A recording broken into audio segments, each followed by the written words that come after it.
Fayiro ezogebwako zimaze ebbanga lya ssabbiiti nnamba nga ziri mu kwekennenyezebwa bambega ba poliisi nga bano era be babadde bali ku gw'okukunya abakwate abali mu makomera ag'enjawulo ekiseera kino. Olunaku lw'eggulo kigambibwa nti bambega ba poliisi nga bakolera wamu ne ofiisi ya Ssaabawabi wa gavumenti e Kasese bamaliriza okwekennenya fayiro z'abakwate era oluvannyuma zisindikiddwa e Kampala. Singa wanaabawo okukkanya wakati wa ofiisi ya Ssaabawabi wamu ne poliisi ku bujulizi bw'esobodde okufuna, kisuubirwa nti abakwate baakuleetebwa mu kkooti ku ntandikwa ya ssabbiiti ejja. Abantu 136 be baakwatibwa mu lubiri era nga bano mu kiseera kino bakuumibwa mu makomera ag'enjawulo. Ensonda ennekusifu mu poliisi zitutegeezezza ng'abakwate bwe boolekedde okuggulwako emisango egy'enjawulo nga muno mulimu obutemu, okugezaako okutemula, okulya mu nsi olukwe ko egyekuusa ku butujju.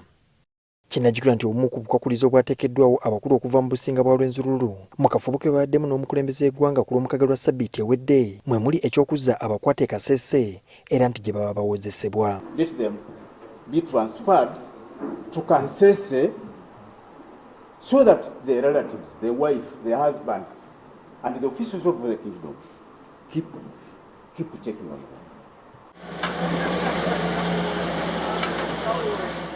Mu ngeri y'emu, poliisi nate olwaleero efuuzizza olubiri lw'omusinga mu kafubo okulaba obanga waliwo abantu abayinza okuba nga baafiira mu mpuku ezigambibwa okuba nti ziri mu lubiri.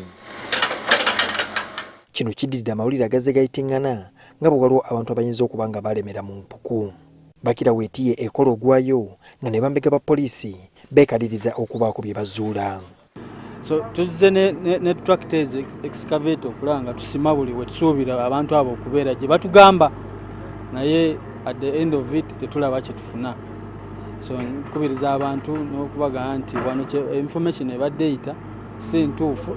Wetiye eyeekudde ebifo eby'enjawulo munda mu lubiri omuli n'ebinnya bya Kazambi nga kaweefube ono akulungudde essaawa ezisoba mu 2 kyokka gye bigwedde nga poliisi eviiriddeyo awo ng'asimwa gw'ebbumba. Julius Senkandwa, NTV.